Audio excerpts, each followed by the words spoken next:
Welcome back, everyone. We are here with the opening set for Calamity and Misery, and that's the dream start for Cenobite, finding the box and immediately applying some pressure onto the survivors here. We do have an interesting perk build. We do have a Corrupt Intervention, Sloppy Butcher, Scorch Painless, and No One Escapes Death. Now, if I word that a little bit maybe provocative, I would say that our killer is definitely expecting a very good performance from the survivors here and already plans with going into the end game.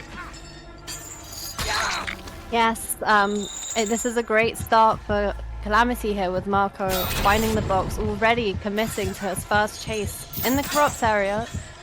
He is committing to Ace here, who has taken the chase to the Shack. Shack pallet is already being broken. I'm sure Marco will be hoping to get a quick down, and it looks like he is about to get the first down of the game. A really good start here for Marco. Absolutely, this is what you're looking for. No One Escapes Death being brought for the potential endgame, but if he keeps speed running the game like this, then it won't be needed. We do see one survivor in the distance who had to rotate away from this hill generator that has a little bit of progress, but Marco will just go straight away. Might also use the chains as an information tool, but that's fine.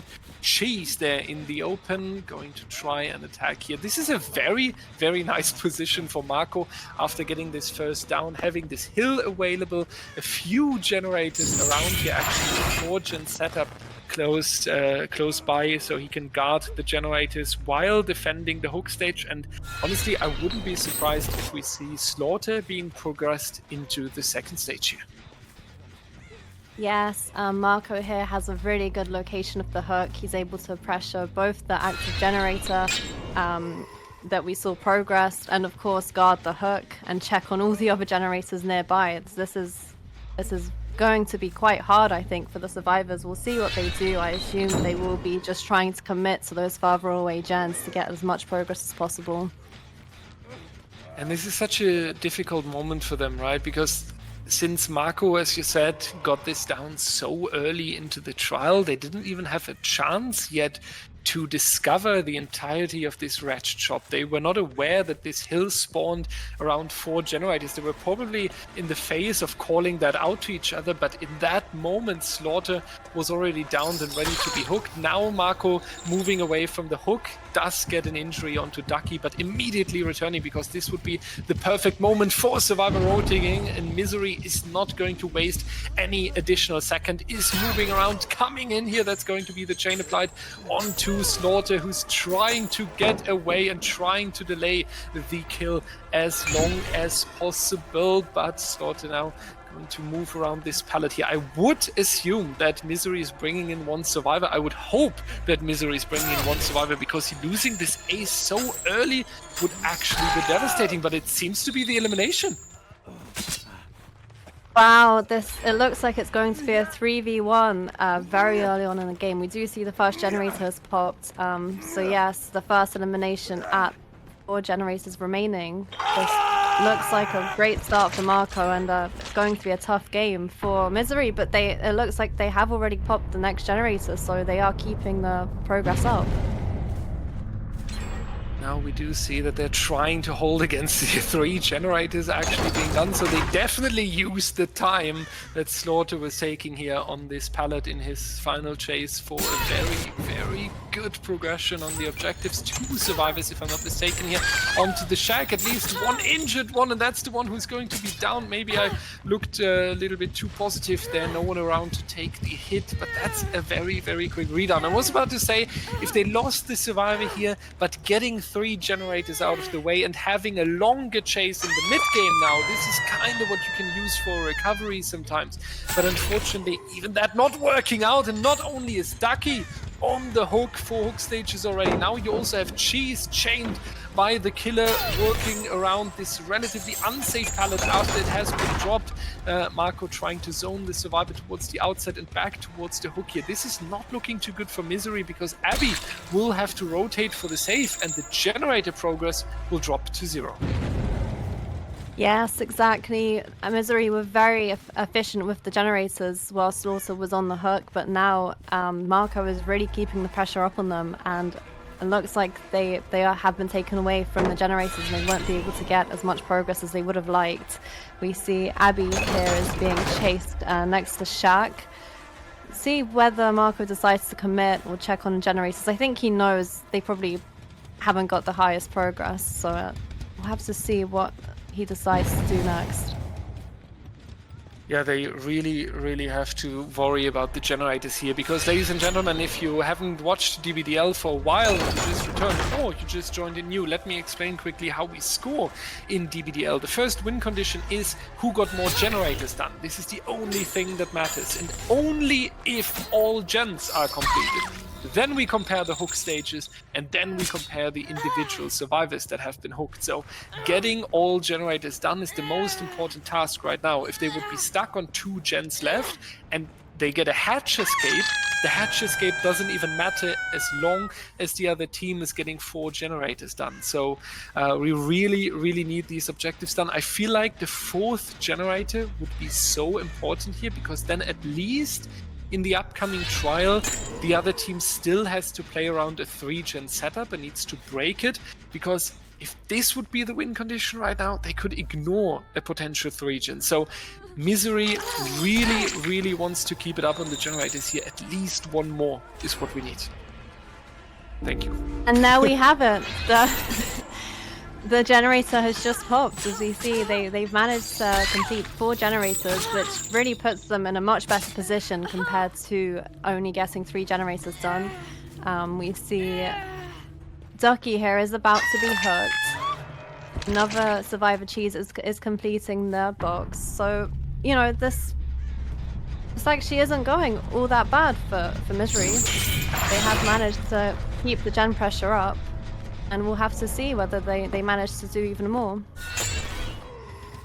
That's going to be now Cheese or Abby being found here. Both of them injured as well, so a long run won't even be possible. Yeah, it's team captain Abby here moving around this pallet. Wonderful chain by Marco. That's going to be the case. And Cheese has revealed the position by picking up the box in the distance, I believe. So that's going to be a slugfest right here. Abby will need to be hooked, otherwise you would lose the fresh hook here, since she will bleed out as a completely fresh survivor. But I don't think Marco is wondering about that right now. Important is that he's going to finish it off with a 4K before the final generator has been completed. But Cheese is not going to give up now.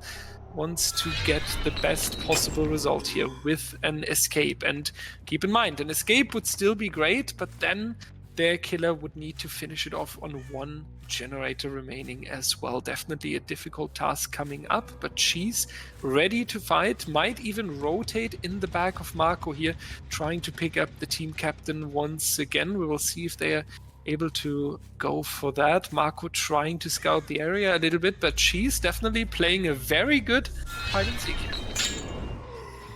Yes, we see Cheese is being very careful here. Both teams, of course, the killers and survivors, are really trying to get the best possible win condition that they can. So Marco really wants to find Cheese, and Cheese really does not want to be found at all. So it looks like he is not going for the pickup by the looks of it. I may be wrong, but I think he's just hoping that Marco will... Oh, and okay, looks like he was just found there hiding in the edge of the map. Looks like this is going to be a 4K1 for Calamity. 4K1, that's a very clean win condition for Team Calamity here. So Misery will have to stop the survivor team in the upcoming trial before they get 5 generators done. It will be interesting to see what build they brought, because the teams need to lock their killer loadout for this game here. So I hope that the killer didn't plan with a no one escapes death, for example, because this would definitely not come in handy anymore for the win condition. But yeah, that's a rough challenge that has been put up here. Calamity definitely not joking around. I feel like Misery got a little bit rolled over by the power Marco has put up here. He was not giving them any wiggle room, and basically from the first second, they were just put in a very difficult situation. Yes, definitely. That early game went by very quickly. Marco found the box very quickly. He got his first down pretty quickly. And of course, I think the survivors were not expecting that. It was a very good setup there for Marco with the hill gen, with the hill hook and all the generators nearby. They did the best they could, I feel, given that insane early game pressure. So we will have to see whether their killer can put up the same fight. Yeah, it's one of these games for the upcoming killer. I think I would say it's going to be Ducky based on my experience, but maybe they have a special Cenobite master on their team. It's definitely a rough situation. You would hope that your survivor team is putting you into a better, more comfortable position when going into the next trial, and having this clear task. Don't let them get all the generators. That's going to be rough. So I really hope that Misery is getting some kind of a good 3-gen setup where they can lock down, achieve a hook stage in it, and then work from there. Ladies and gentlemen, we will have a very rough trial ahead of us for Team Misery on the killer side, and we will see how they perform after a short break.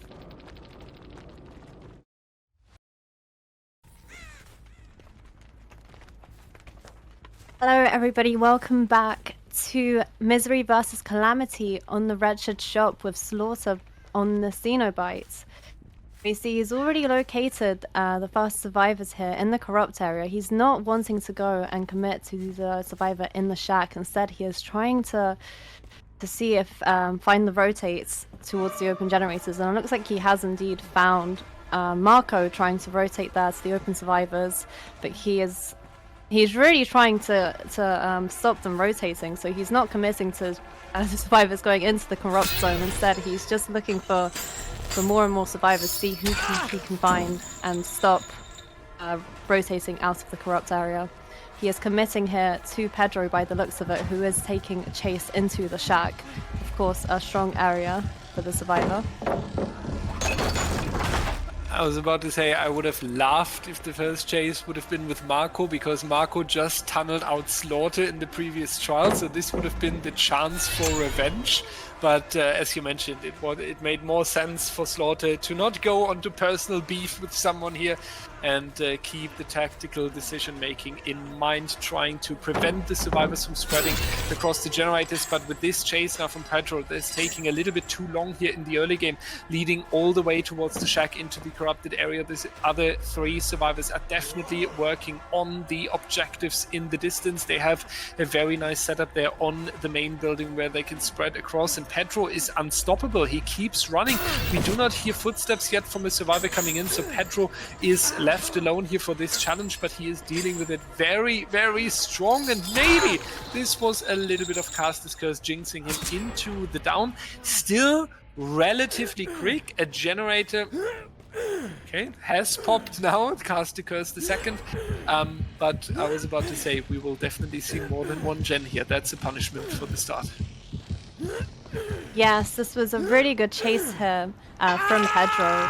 You see, he denied that down for long enough that his team managed to get 2 generators complete already, but it is a basement hook, so that is quite a big trade-off. It will be difficult for them to get this unhook, but at the same time, I think Slaughter will have to go out further into the map if he wants to keep pressure on those generators, which, as we see, Calamity have been working on already. The 3rd generator has just been completed. It looks like Pine has been found here, and it looks like someone else managed to get the save there on Pedro.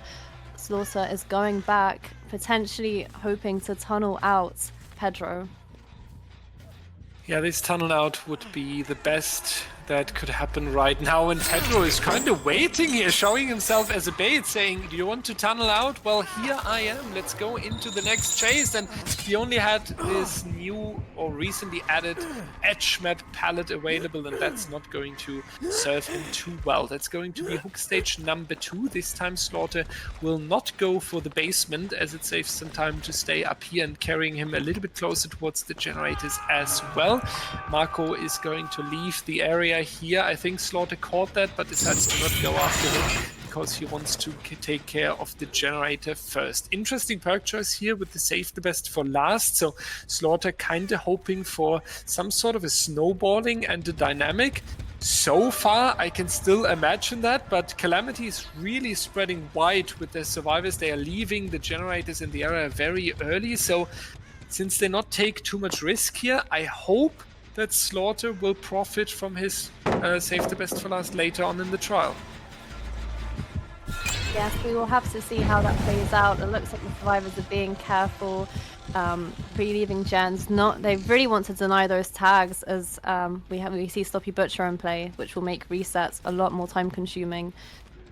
Looks like, yeah, Slaughter has located Pedro again, which is really not great, but I hope that Calamity will use this time to progress the generators, but that was a very quick down, so I'm not sure how much they will get from it.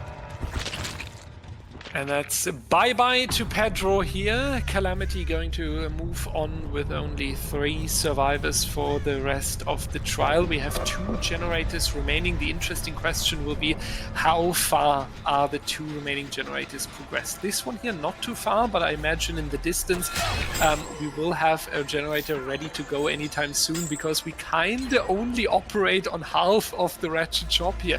The other half of the map is yet to be explored. Slaughter going to follow. Marco was trying to fake the chain there, but Marco just holding W confidently, and that's going to be the end game already, and that also seals the deal for set number 1.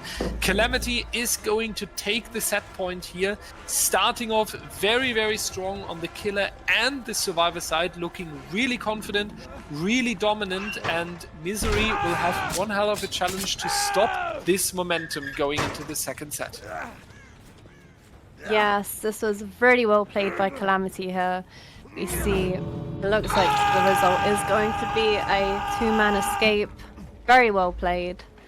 Misery, of course, not getting the result they hoped for, so we will have to see them fight it out in the next set. Yeah, 6 stages and 2 survivors is compared to the previous result kind of rough, definitely. Not fully aware if Slaughter is playing killer again, but it's going to be Misery staying on the killer side, and this means that the survivor team, Calamity, can take their confident and dominant performance right into the next trial. And this dynamic is something that will definitely turn into the challenge. And how Misery is dealing with this challenge on the Mastermind is something we will find out after a break.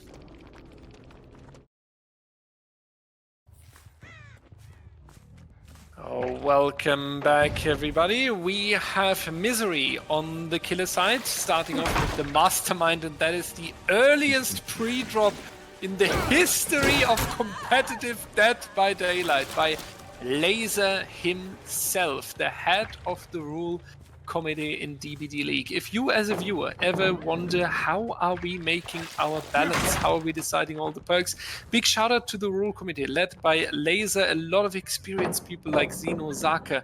We won Chibani are in the rule committee, Wispy as well, and they are making all the great decisions for our events. But now let's spectate what the rule committee leader is putting on the table here, and I kind of jinxed him into the first down. Weronika, this was very fast and a great start for Misery. Yes, this was very fast. A really good start for Misery. It looks like Laser did make an effort to die over there in the corner, hopefully giving his teammates some extra time to pressure those generators farther away in the map. But Numinous is back. He's gone into the map. He is pressuring those generators. Looks like he's going to try and maintain pressure both at the hook and on the nearby generators.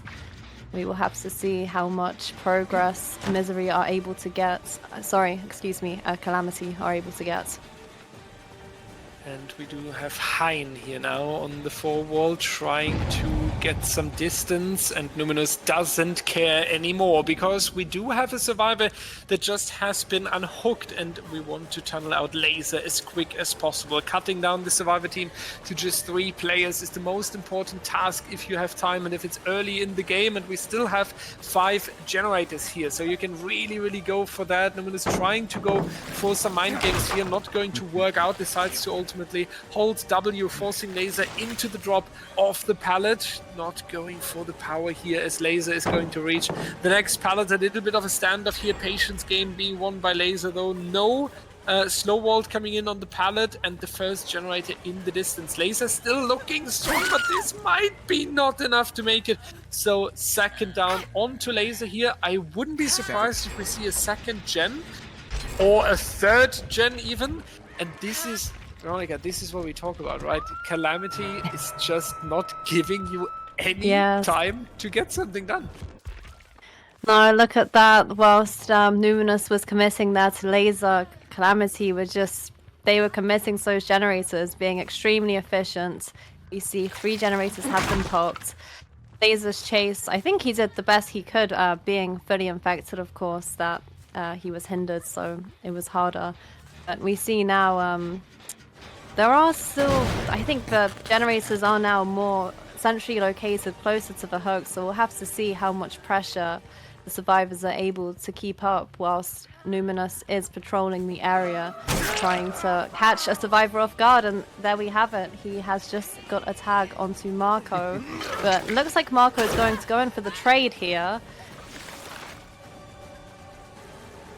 But Numinous decides to commit to Laser, hoping to really get that tunnel out now. Trying to get the elimination of Laser by all costs. The dangerous part can sometimes be if you go for this tunnel strategy and you don't make it in time, especially when the survivor has a decisive strike and extends it with a life even longer. What a smart move there to go down in front of the pallet, knowing that he can go for the DS right into the life. Now patience game being played, but unfortunately not working out. But this tunnel out is taking such a long time. We do have a lot of generator progress. We will go into the end game here. So yeah, you're cutting down the survivor team by 1 player, but it won't come into clutch anymore. And this is the moment where you would wish that you would have stopped with the tunnel out early on and would have taken some fresh hooks for additional hook stages here. So the plan of Misery on the paper, absolutely fine. Trying to get rid of his survivor early on is definitely a good plan, but Calamity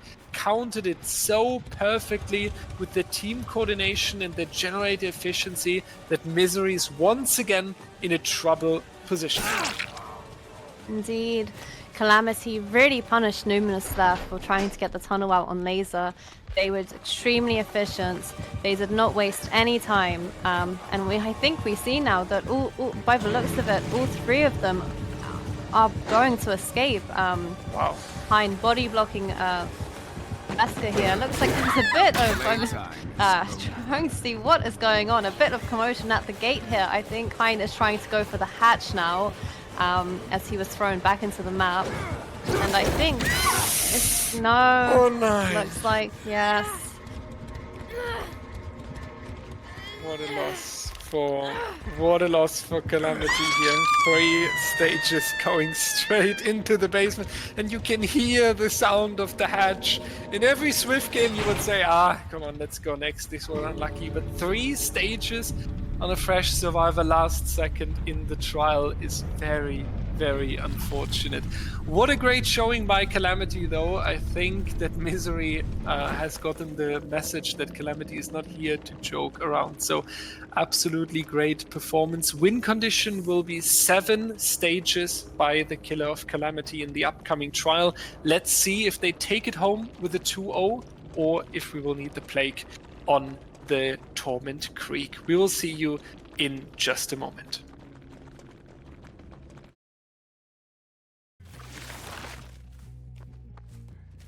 Welcome back everybody to Calamity vs Misery with the Mastermind on Wrecker's Yard. Looks like Lactron here has already found the first survivor, Ducky.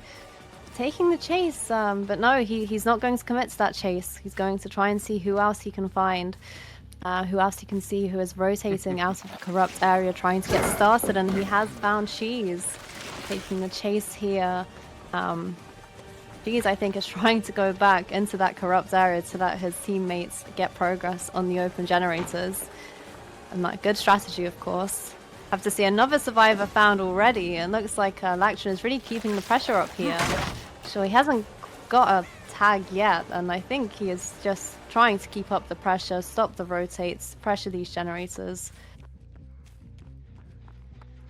You're getting some pallets out of the way in here and there on the jungle gym is also always very, very pleasant in the early game. You don't need to worry about these resources later on. The next pallet here in this area going to be dropped, the filler pallet between these two rocks. So kinda and slowly already working towards turning this corner of the Wrecker's Yard into a dangerous zone. I think that was supposed to be a pallet fake, but ended unfortunately right in the tree there. But G-Bot afterwards immediately balancing it out by dodging very, very wonderfully. Will he make it towards the pallet? The answer is yes, though, as Lactron unfortunately slides off a little bit. Shack pallet being gone, but as we know, it's just another filler for comp players. First generator done so far. Misery definitely delivering a good performance. Yes, I think that Misery will be really happy with the start here. We have the first generator popped, there hasn't been a down yet. It looks like Lactron is committing here to G-Bot, of course, hoping to get the first down of the game, and he's on another filler, but actually G-Bot has pathed away to the support lane. So that down is not coming quite as fast as Lactron would have hoped. I think Misery will be really pressuring those generators. You see the down has come, but was it too late? I'll see you dead. That's the big question here. Is there enough time for the teams? So far, it is one hook stage against one generator. Sounds kind of balanced. But the question is, how much progress do we already have on the generators that are around us? And what is the strategy for the killer now? Because the win condition is 7 stages here. So we might not see the classic tunnel out onto one survivor. We might see some more aggressive gameplay, especially with that pop goes to Weasel. We do see him scouting the area. One additional generator is going to be completed. G-Bot being saved. And yeah, we will see trying to tunnel out here. And I just give the question back to you. Is it going to be enough time for that? I think that Misery is really keeping up the gen pressure here. We saw that was something they did do in their first game. They managed to manage their time well. But G-Bot has already gone down, so not great for Misery, but I think we'll have to see whether they may have. We see some generators are mid progress, slight progress, so I think I'm very unsure where this is going to go. Actually, I think it is quite going well for Lactron. It indeed is. Lactron now going also with a little bit more control over these generators. He has G-Bot close to the elimination. We do have the pop goes to Weasel that has been applied to the generators. Abby has been found as well. There won't be a commitment onto the chase though, because Lactron is too worried that someone would rotate in, therefore checking on the shack once again. We do not see a survivor close by. One is hanging around the hill generator here. Now it's 20 seconds away from elimination. I really hope that if they are losing the survivor right here, that they will be able to get a couple of generators done. Just for everyone, if you're wondering, the slug meter is not going to allow you to unhook yourself, so G-Bot will need a team member to save himself, and that's going to come out right now. Someone was sneaking in, and it has been our wonderful, I believe that is so dark for me. That is Abby. Thank you for taking the hit and telling me who was Abby taking the hit here. Third generator coming in. A lot of chaos now popping up on the Wrecker's Yard. We can only hope that G-Bot is having a good chase now. Yes, and also chaos indeed. We can see G-Bot really taking chase here on this filler, and unfortunately he does not win that 50-50 then. He is probably going back onto, well, onto the hook for the last time. We have the elimination here. 2 generators remaining. And all these other generators were close to the shack, so... Oh, it looks... Wow, amazing. 2 generators have just popped. Cheese did have to trade for it. So what... But they still could meet the win condition, I believe.